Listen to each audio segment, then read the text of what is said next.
சுவாமியே சரணம் ஐயப்பா, சுவாமியே சரணம் ஐயப்பா, சுவாமியே சரணம் ஐயப்பா, சுவாமியே शरणम अय्यप्पा। हरे कृष्णा। सारे हरि भक्तों को मेरा प्रणाम। श्री अय्यप्पा स्वामी की जय। आज मुझे अय्यप्पा स्वामी की बड़ी ही याद आ रही है। शायद यह याद इस वजह से है कि कुछ साल पहले जब मैं केरला में अय्यप्पा स्वामी के मंदिर के पास से गुजर रहा था, तब समय के पाबंदी के कारण मैं अय्यप्पा स्वामी का दर्शन ना ले सका। और तब मैं अय्यप्पा स्वामी के बारे में बहुत ही थोड़ा सा जानता था। और जब मुझे मेरे सहयात्री ने अय्यप्पा स्वामी के बारे में विस्तार में बताया, तब मुझे उनका दर्शन ना ले पाने का बड़ा ही अफसोस हुआ।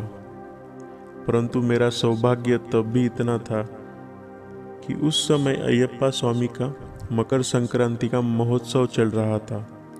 और उनके महोत्सव के रीति के अनुसार जो एक पड़ाव माना जाता है, जो कि वावर की मस्जिद है, जो सबरीमला से लगभग 60 किलोमीटर दूर है, उसके दर्शन मैं कर सका।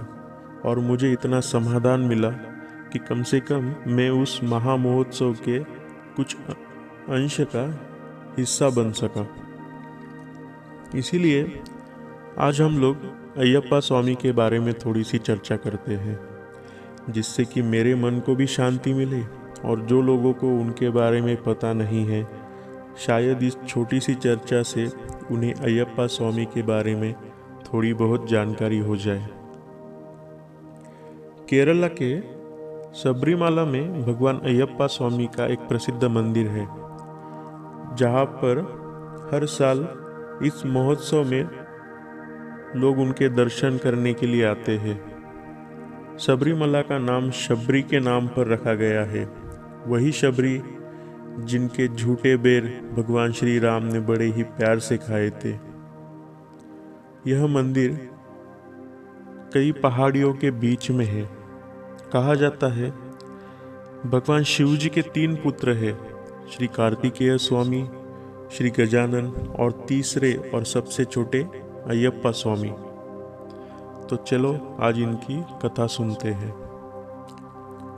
भगवान विष्णु ने जब समुद्र मंथन के समय मोहिनी रूप धारण किया था, उस समय श्री विष्णु का मोहिनी रूप देखकर भगवान शिव का वीर्यपात हो गया था।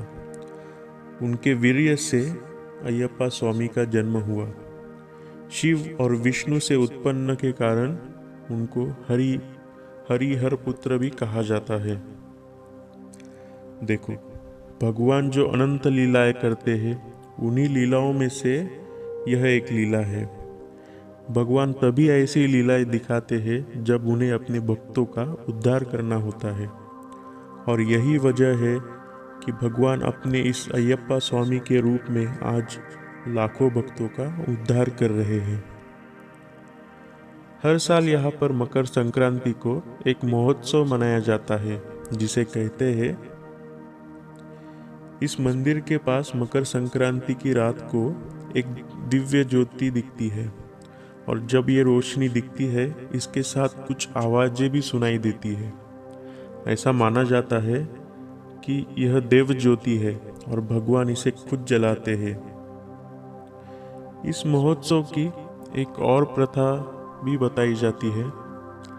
सबरीमला मंदिर में जाने से पहले सभी भक्त वावर मस्जिद में परिक्रमा करते हैं। सबरीमला मंदिर के रास्ते में एक छोटा सा कस्बा है, इरुमला। यह स्वामी अय्यप्पा के मंदिर से करीब 60 किलोमीटर पहले आता है। यहाँ रुकना सबरीमला मंदिर की तीर्थ यात्रा का एक नियम है। इस कस्बे में सफ़ेद भव्य वावर मस्जिद है, जिसमें सभी श्रद्धालु भगवान अय्यप्पा और वावर स्वामी की जय जयकार करते हैं। वह इस मस्जिद की परिक्रमा करते हैं और वहाँ से विभूति और काली मिर्च का प्रसाद लेकर यात्रा में आगे बढ़ते हैं। ऐसा कहा जाता है कि वावर एक सूफी संत थे जो भगवान अयप्पा पर उनकी बहुत श्रद्धा थी।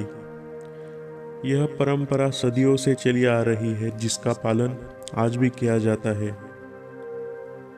मेरे सहयात्री ने कुछ और नियमों के बारे में भी मुझे बताया, जिसका पालन वो स्वयं भी कर रहा था। जैसे कि सबरीमला में आने वाले तीर्थयात्रियों को 41 दिनों तक ब्रह्मचर्य का पालन करना पड़ता है तथा मांस और मदिरा का सेवन वर्जित है। और अंत में भक्तों को नंगे पांव पहाड़ी की चोटी पर स्थित इस मंदिर में चढ़ना पड़ता है।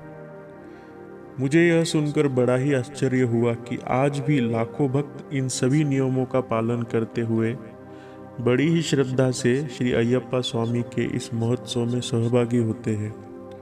और यही चीज़ उन भक्तों की महानता को दर्शाती है। मैं आशा करता हूँ अपने भक्तों पर अपार कृपा बरसाने वाले श्री अयप्पा स्वामी आप सभी पर कृपा करें और जल्द ही वह मेरे और आपके मन को अपने दर्शन से संतुष्ट करें। हरे कृष्ण कृष्ण कृष्ण हरे हरे, हरे राम राम राम हरे हरे। गौर प्रेमानंदे हरि हरि बोल।